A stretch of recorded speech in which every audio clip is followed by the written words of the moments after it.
ఈసారి సంక్రాంతికి గోరుమిటీలు అమ్మ వేరే వాళ్ళతో చేయించింది. మామూలుగా అయితే ఎప్పుడు అమ్మమ్మ చేసేవారు జంతికలు. ఈసారి జంతికలు చేసే ఛాన్స్ లేదు, ఎందుకంటే మేము ట్రిప్పుల మీద ట్రిప్పులు వేయడం వల్ల అసలు ఖాళీ లేదు. ఇంకా సోమవారం నైట్ మేము వచ్చేస్తున్నాం అనగా మార్నింగ్ అమ్మ చేసిందన్నమాట.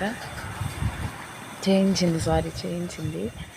ఇది ఫస్ట్ ఒక 2 కేజీలు మైదా పిండి, బొంబాయి రవ్వ ఒక హాఫ్ కేజీ తీసుకున్నారు. దాంట్లో కొంచెం నెయ్యి, కొంచెం వాటర్ వేసి బాగా గట్టిగా చపాతీ పిండిలా గట్టిగా కలిపారు. దాంట్లో ఇంకా కలిపిన తర్వాత దాన్ని ఒక హాఫ్ అన్ అవర్ 20 మినిట్స్ అలా రెస్ట్లో ఉంచారు. అలా అయితే కొంచెం బాగా వస్తాయంట.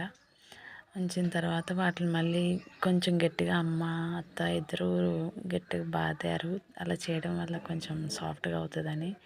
పప్పీలు చూడండి చేస్తుంటే ఎలా వేస్తున్నారు. ఇలాగా వదిన పూలు కడుతూ ఉంటే వాటిని క్యాప్చర్ చేశాను. చూడండి అత్త ఎట్లా చేస్తున్నారో. చేస్తుంటే నాకు అత్త రావట్లేదు అత్త అంటే అదే నేర్చుకో అని చెప్పేసి కొంచెం కొంచెం పిండి ఇచ్చి నాకు వదినకి అలా చేయిస్తే నేను చేసిన షేప్ మామూలుగా రాలేదు. ఇలాగా అమ్మమ్మ వాటిని ఫ్రై చేస్తుంది. ఇంకా నేను చేసిన షేప్ ఫ్రై చేసిన తర్వాత లాస్ట్లో బెల్లం పాకం పంచదార పాకం పెట్టి చేశారు. అది క్యాప్చర్ చేయలేదన్నమాట. కానీ టేస్ట్ మాత్రం